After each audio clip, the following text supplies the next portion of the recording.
Tonight on the Bayou Breakdown, looking ahead to the men's national championship, a Tiger carving it up on the track and in the shop, an LSU tradition with ribs and baseball, and stellar plays from an Angel in the outfield. All this and more, the Bayou Breakdown starts now.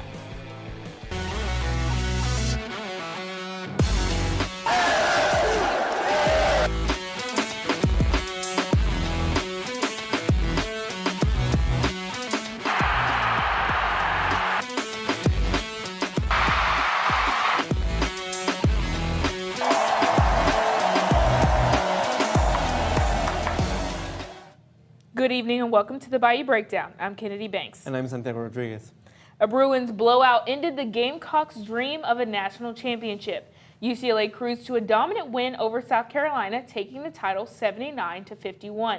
It's the first national championship for the team led by senior Gabriela Jaquez, who finished with 21 points, 10 rebounds, and 5 assists. The Bruins shot over 40% from behind the arc, whereas the Gamecocks shot just 13% in their loss. This is the second straight year that South Carolina has lost in the national championship. Looks like it was right to pick UCLA. Kennedy, what was your thoughts on the game? Yeah, you know what? I'll give you this one. I really didn't expect South Carolina to go out like this. We've never seen them get blown out by a team. I mean, the shot selection was bad. The shots were bad. All around, it was a really bad game for the Gamecocks. I'm sad. Yeah, it was definitely impressive. I mean, it felt like UCLA forced them to take those 3 field goals, and they weren't making them at all. So, yeah, it was tough to watch for South Carolina, but definitely cool to watch Gabriela Jaquez, Betts, and all of the UCLA girls play like that and win the Natty for the first time. I'm actually really happy for them, so I'll take this loss. Former LSU star Angel Reese has been traded from the Chicago Sky to the Atlanta Dream. The trade means that the Sky gets 2 first-round picks, one in 2027 and one in 2028. Both teams will also swap second-rounders in 2028. During her time with the Sky, Reese was named to the All-Rookie team, 2-time All-Star, and she led the league in rebounding in her first 2 years in the W. Heading to over men's basketball, the UConn Huskies are going back to the national championship.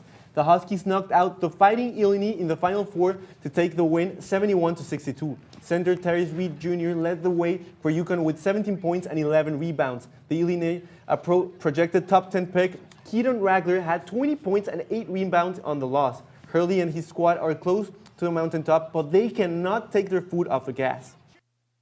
For us, it's not a game that we're just kind of running around in uniforms, throwing the ball around, hoping it goes in. That's not what we're doing out there. We're fighting. It's a life and death struggle for us to get to Monday night, for the opportunity to win a championship, and then just to be able to prolong this season with each other.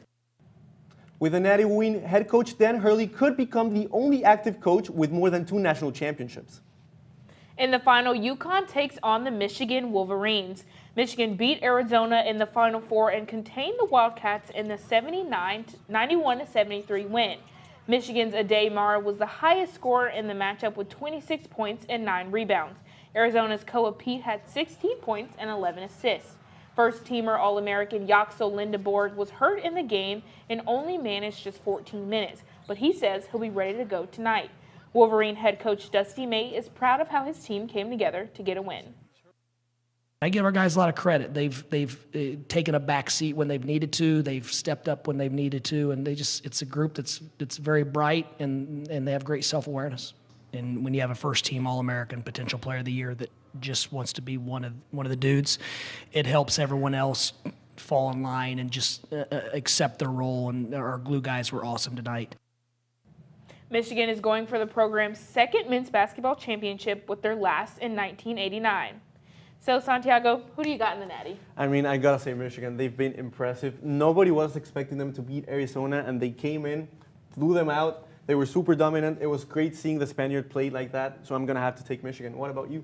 I'm going to go with UConn. I feel like it's kind of bad karma for me to go against you at this point, but I believe in Dan Hurley, and I really believe at what he's building at the Huskies. And so I'm going to take UConn. And I think it'll be a close matchup, but let's hope UConn pulls this one out. Yeah, I got to say I had UCLA and Michigan to win in the men's, so it's fun times for me. But now that we talk gymnastics, LSU is making another NCAA title run. That's right. After winning the Baton Rouge Regional this weekend, LSU Gymnastics is headed to the championship in Fort Worth for its 4th straight appearance. The victory included lights-out performances by Kaylin Chio, who scored another perfect 10 on vault, and Kalia Lincoln, who got her first career 10 on the floor rotation. Head coach Jay Clark is proud of how his team performed and is looking ahead to Fort Worth.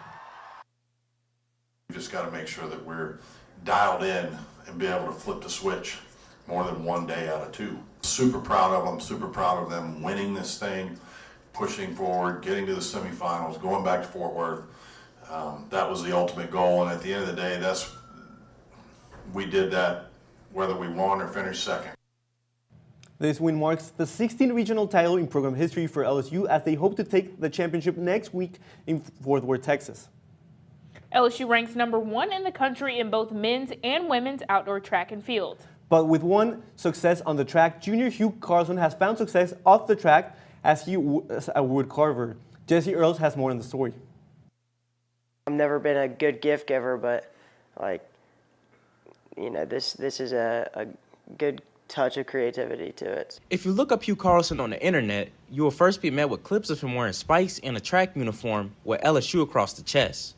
But just by taking a deeper look and finding his Instagram page, there is a link that reveals what you get when he removes his spikes and is given wood, a chainsaw, and free time to express his creativity. There's a lot of areas in my life right now that are super competitive and super busy, and this is kind of the one area where I get to take control. The hobby that effectively removes Carlson's stress, wood carving, something he found a love for while taking a class in high school. Some days in between classes and after practice, Carlson likes to go on the side of his house to work on his wooded masterpieces. One of his latest being a tiger head.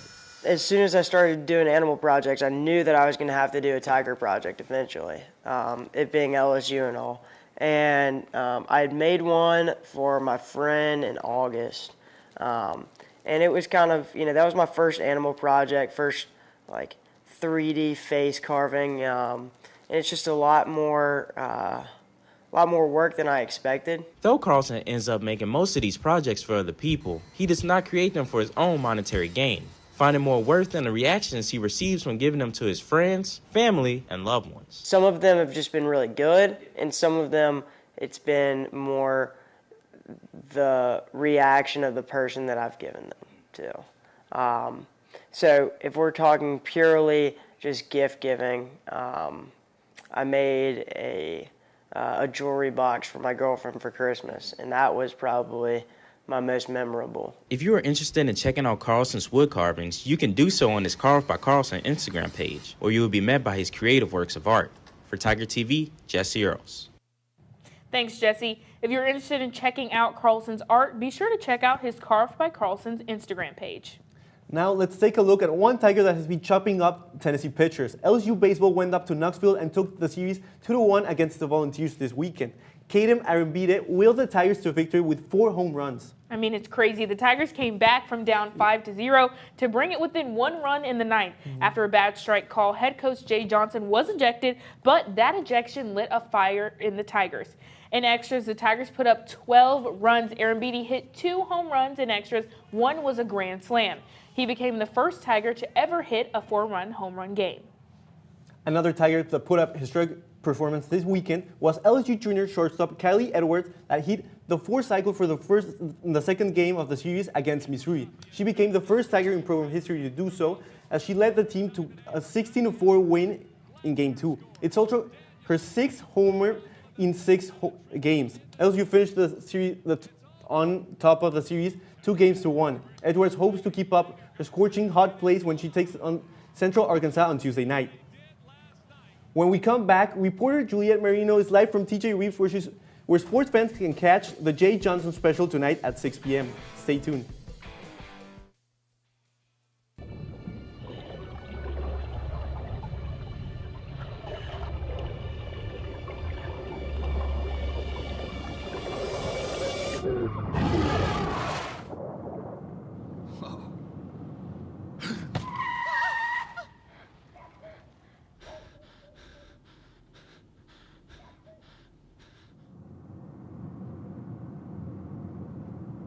Eyes forward. Don't drive distracted. Be right there. Wait. Use the shovel and bucket of water, remember? Drown, stir, drown, feel. Then make sure it's cool. Where'd you learn that? SmokeyBear.com.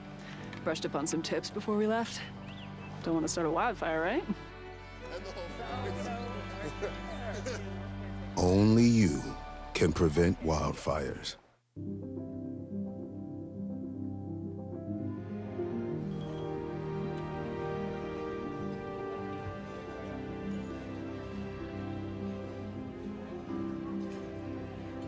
The freedom to live in safety. That's an American dream.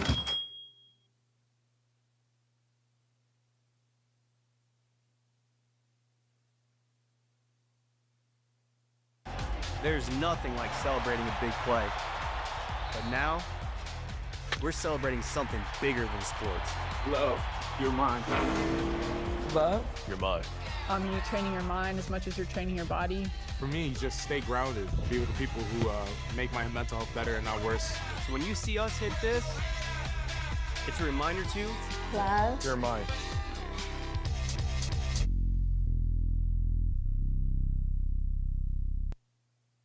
Welcome back. If you want to get inside the head of baseball coach Jay Johnson, he's got a radio show that airs live every Monday night from TJ Ribs. Juliet Marino joins us live from TJ Ribs with more about tonight's show. Juliet?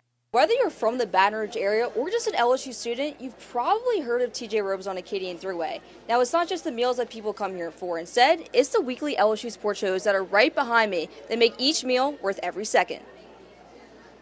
It's a Monday afternoon in Baton Rouge, and while some may be stuck in rush hour leaving work, others are sitting back and enjoying their evening watching LSU sports shows at TJ Ribs. It's one of those things that just shows how much we love LSU, the community, and just sports in general. Robert Vaughn, the district operator of TJ Ribs on Acadian Thruway, is in his 13th year working at the iconic Ribs restaurant near LSU. For over 15 years, customers have gotten the sports atmosphere dating back all the way from the Nick Saban and Les Miles era to now the Kim Mulkey and Jay Johnson tenure at LSU. We've got some regulars that have been coming in here, sitting at the same tables for 10 years. They want to come in here, they want to get their autographs, they want to get their pictures, they want to get all their digital memorabilia signed, and it makes it a lot of fun and just makes that experience full-fledged. I've been trying to get this ball signed, and I want Jay Johnson to sign it because I've already got Maneri to sign it and Skip Bertman, so I'm going to get Jay to sign it also.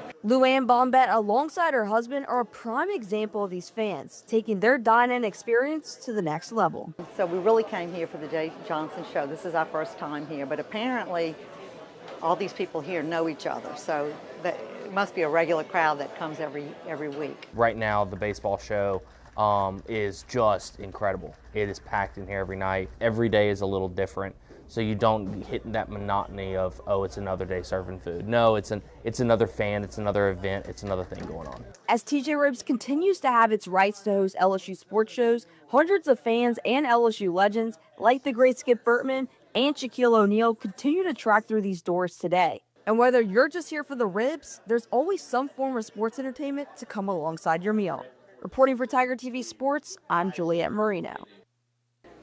Now, with LSU sports being what everyone is raving about these days, fans can still expect TJ Ribs to host these weekly shows like the Jay Johnson and Lane Kiffin show in the fall.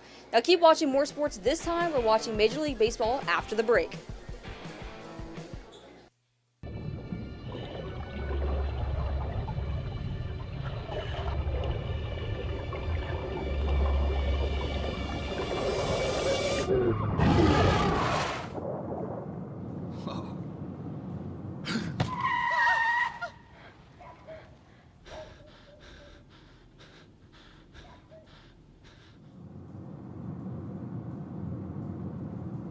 Eyes forward. Don't drive distracted. Be right there. Wait. Use the shovel and bucket of water, remember? Drown, stir, drown, feel. Then make sure it's cool. Where'd you learn that? SmokeyBear.com. Brushed up on some tips before we left. Don't want to start a wildfire, right? Only you can prevent wildfires.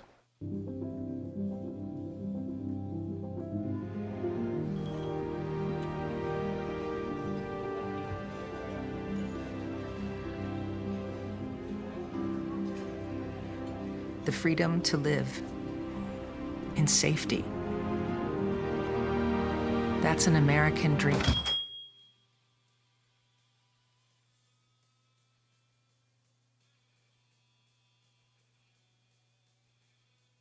There's nothing like celebrating a big play. But now, we're celebrating something bigger than sports. Love, you're mine. Love, you're mine. You're training your mind as much as you're training your body. For me, just stay grounded. Be with the people who make my mental health better and not worse. So when you see us hit this, it's a reminder to Love, you're mine.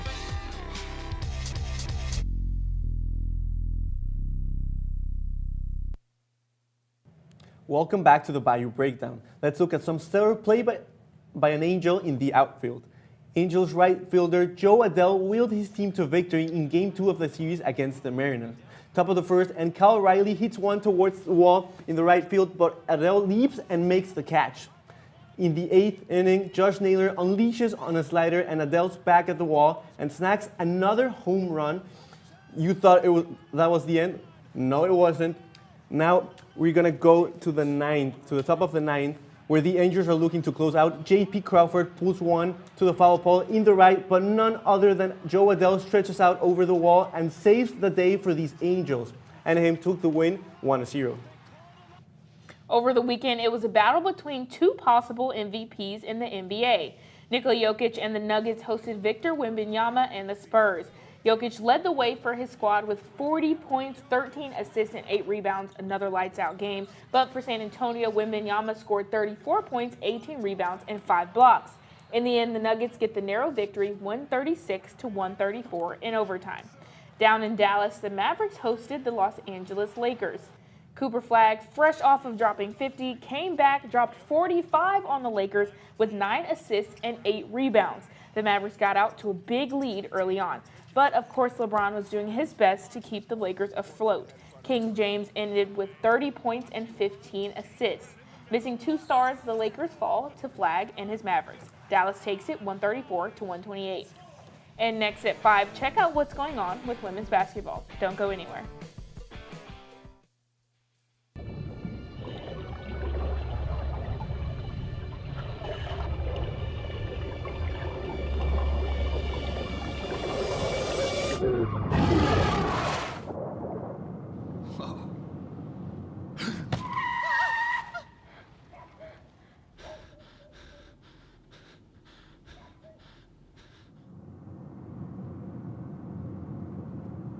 Eyes forward.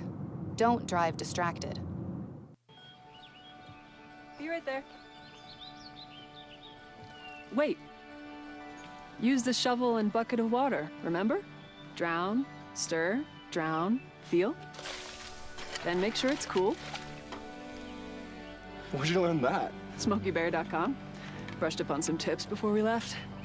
Don't want to start a wildfire, right? Only you can prevent wildfires.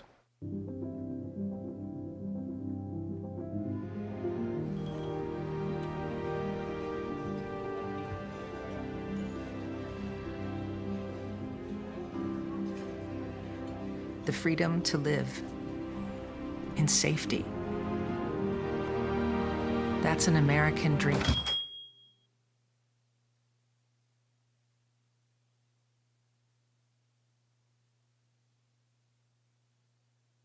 There's nothing like celebrating a big play. But now, we're celebrating something bigger than sports. Love, you're mine. Love, you're mine. You're training your mind as much as you're training your body. For me, just stay grounded. Be with the people who make my mental health better and not worse. So when you see us hit this, it's a reminder to Love, you're mine.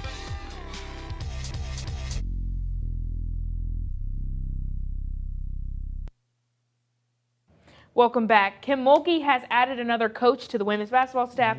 Fitzroy Anthony coming over from Miami, elite recruiter. He's exactly what this team needs. Yeah, and before we leave, quick shout out to Regan Denton, the Australian that finished 4th in the Augusta National Women's Amateur. She will come to LSU next semester. Yeah, excited to have her. That's all for tonight. I'm Kennedy Banks. And I'm Santiago Rodriguez. Have a great night.